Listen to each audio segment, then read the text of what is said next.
Hey, I'm Aria. Let's make Excel Excel.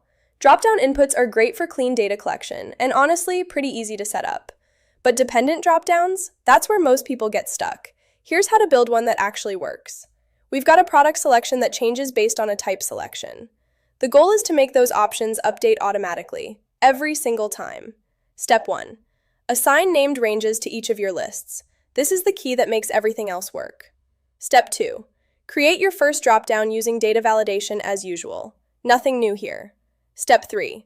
For the second dropdown, go back into data validation, but this time use an indirect formula in the source field. That's the magic right there.